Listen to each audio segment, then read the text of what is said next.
They told you blood is everything, that no matter what happens, family comes first. But what they never told you is this: sometimes the people who share your blood are the very ones who break you the deepest. Not loudly, not dramatically, but slowly, quietly, in ways that leave no visible scars, yet change who you are forever. You keep showing up, keep forgiving, keep hoping, until one day it hits you like a cold truth you can't escape. Just because someone is family doesn't mean they are loyal, and that realization that it doesn't just hurt, it awakens you.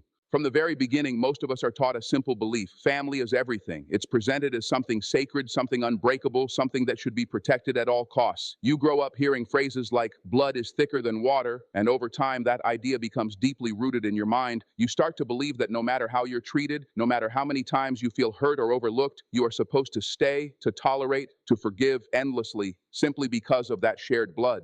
But reality doesn't always follow those ideals. As life unfolds, you begin to notice something that feels uncomfortable to admit. Not every family connection carries warmth, respect, or genuine care. Some relationships feel heavy, forced, and emotionally draining. You might find yourself constantly trying to earn love that should have been given freely. You excuse hurtful behavior, telling yourself, they're family, they don't mean it, even when deep down you know something isn't right. What makes this even more painful is how invisible it can be. From the outside, everything may look normal. There are gatherings, conversations, shared memories, but internally, you feel disconnected, like you're playing a role rather than living a relationship. You smile when expected, stay quiet when something bothers you, and slowly, you begin to lose parts of yourself just to maintain the illusion of harmony. It becomes less about connection and more about obligation.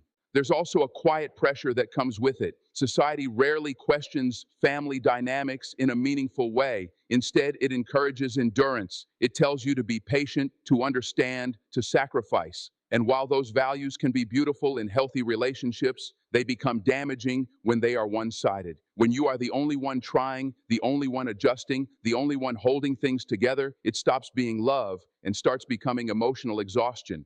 Over time, this creates confusion within you. You start questioning your own feelings. Am I overreacting? Am I expecting too much? You begin to doubt your own experiences because they don't match the ideal version of family you were taught to believe in. And that conflict between what should be and what actually is can feel incredibly isolating. The truth, however, is something many people struggle to accept. Not every bond formed by blood is built on genuine connection. Some exist simply because of circumstance, not because of mutual respect or emotional support. And recognizing that doesn't make you ungrateful or disloyal. It makes you aware. It allows you to see your reality clearly instead of forcing yourself to live inside a narrative that doesn't match your experience. Understanding this is not about rejecting family altogether. It's about separating the idea of family from the reality of how people actually treat you. Real connection isn't defined by shared DNA. It's defined by how safe, valued, and respected you feel around someone. And once you begin to see that difference, something shifts inside you. You stop chasing approval where it's rarely given, and you start questioning whether loyalty should truly come at the cost of your own peace. There's a kind of pain that feels almost impossible to explain, the kind that comes from being hurt by someone who knows you deeply, not a stranger, not someone distant, but someone who has seen your vulnerable side, who understands your fears, your dreams, your weaknesses. When that kind of person lets you down, it doesn't just feel like disappointment, it feels personal. It feels like a quiet breaking from the inside.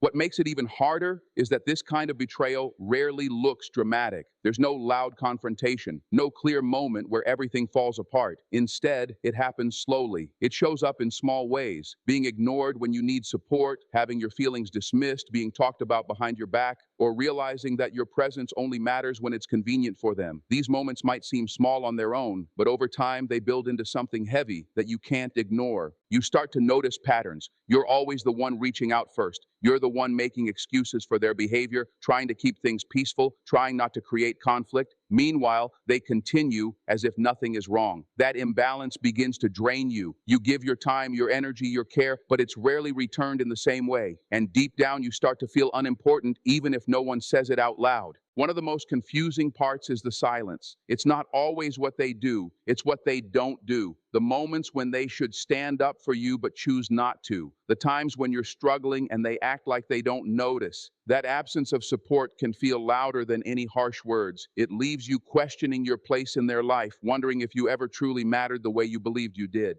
Because of the history you share, it's not easy to accept this reality. You remember the good moments, the laughter, the times when things felt genuine, and so you hold on to those memories, hoping things will go back to how they were. You tell yourself they're just going through something, that maybe you're expecting too much, that things will improve if you just stay patient, but while you're holding on, they're not making the same effort. Over time, this creates a quiet exhaustion. You feel emotionally tired, but you can't always explain why. You start pulling back, not out of anger, but out of self-protection. You become more careful with what you share, more aware of how much you give. It's not that you stop caring, it's that you realize caring too much without it being returned only hurts you more. And then comes a difficult realization. The people you expected to protect you, to support you, to stand by you, sometimes they don't. Not because you weren't enough, but because they chose not to show up in the way you needed.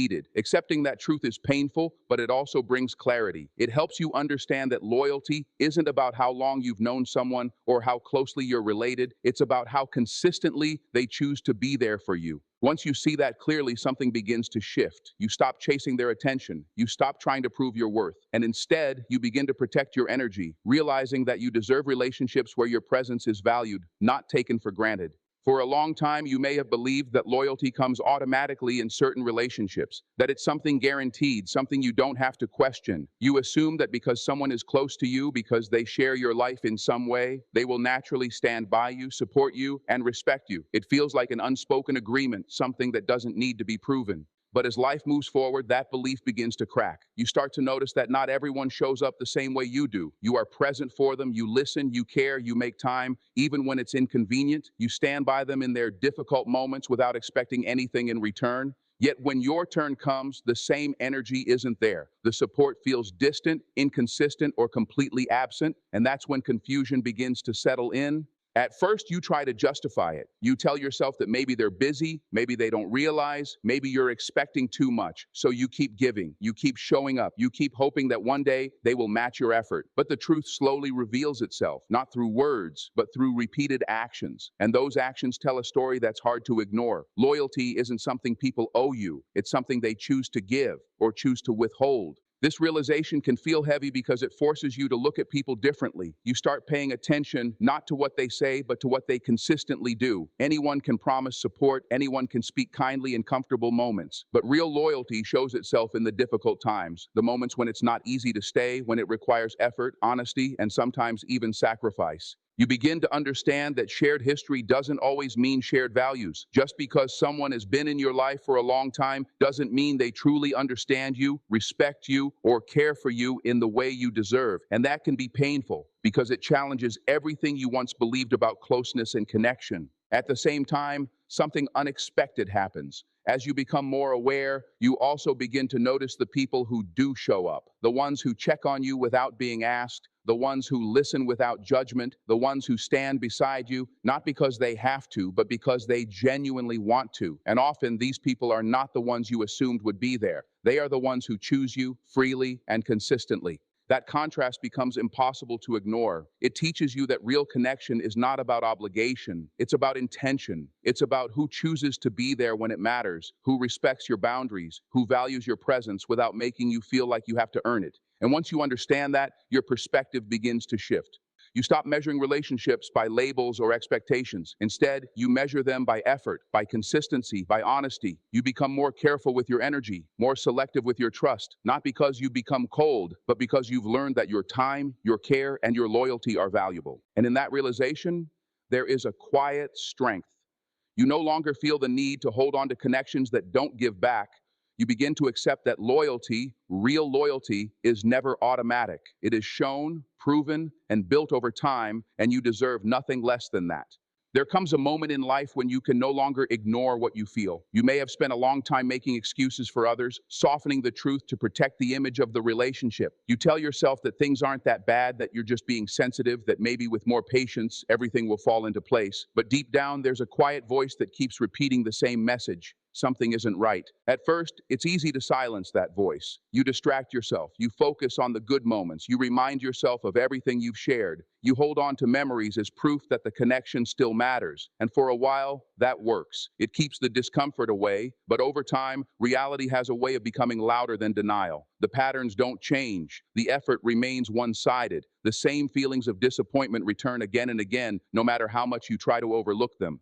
Facing that truth is not easy. It's uncomfortable, even painful, because it means accepting that the relationship you hoped for may not be the relationship you actually have. It means letting go of the version of people you created in your mind, the version where they understand you, value you, and show up for you the way you need. And letting go of that illusion can feel like a loss, even if nothing has physically changed. There's also fear attached to this realization, fear of creating distance, fear of conflict, fear of being misunderstood. You might worry about what others will think or how things will shift if you stop playing the role you've always played. So instead of acting on what you feel, you stay silent. You continue to tolerate things that hurt you simply because it feels safer than confronting them.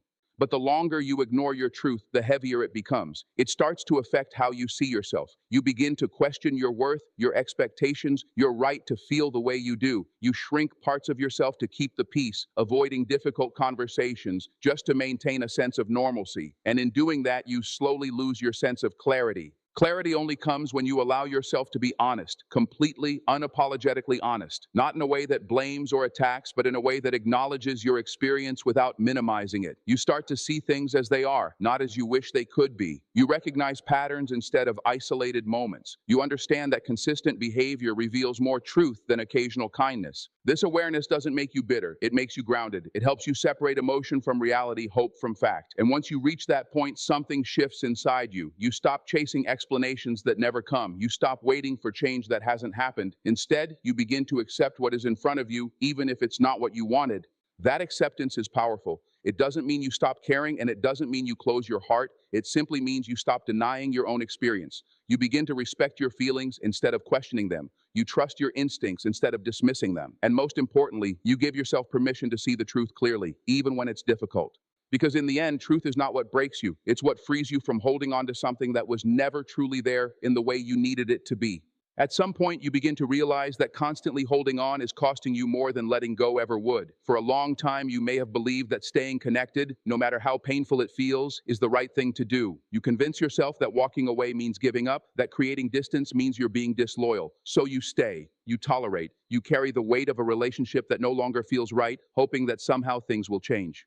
But slowly, something inside you begins to shift. The exhaustion becomes harder to ignore. You notice how drained you feel after certain conversations, how your mood changes around certain people, how you start overthinking even the simplest interactions. It's no longer just emotional. It begins to affect your peace, your focus, even your sense of self. And that's when you start asking a different question. Not how do I fix this, but why am I still allowing this? That question is powerful because it turns your attention inward. Instead of trying to change others, you begin to look at your own boundaries. You realize that you've been giving more than you can sustain, accepting less than you deserve, and staying silent when you should have spoken up, not because you're weak, but because you cared, because you believed in the connection, because you didn't want to lose something that once felt meaningful. Peace doesn't always mean cutting people off completely. Sometimes it means creating emotional distance. It means no longer engaging in conversations that drain you. It means lowering expectations where effort is not returned. It means protecting your energy without feeling the need to explain yourself to everyone. And in some cases, it does mean walking away, not out of anger, but out of clarity. That decision can feel heavy at first. You might question yourself. You might feel guilt, especially if you've been taught that family or close relationships must be maintained at all costs. But over time, something unexpected happens. The noise begins to fade. The constant tension you once carried starts to lift. You feel lighter, calmer, more in control of your emotions. You begin to reconnect with parts of yourself that you had pushed aside. You also start to understand that protecting your peace is not selfish, it's necessary. You can't build a healthy life while constantly surrounded by emotional strain. You can't grow in an environment where you're always being pulled down or held back. And once you accept that, your choices become clear. You stop acting out of obligation and start acting out of self-respect. Letting go, in whatever form it takes, is not about rejecting others. It's about choosing yourself. It's about recognizing that your well-being matters just as much as anyone else's. And when you make that choice, you're not losing something, you're gaining something far more valuable. You're gaining your peace, your clarity, and your freedom to live without constantly feeling weighed down by relationships that no longer serve you.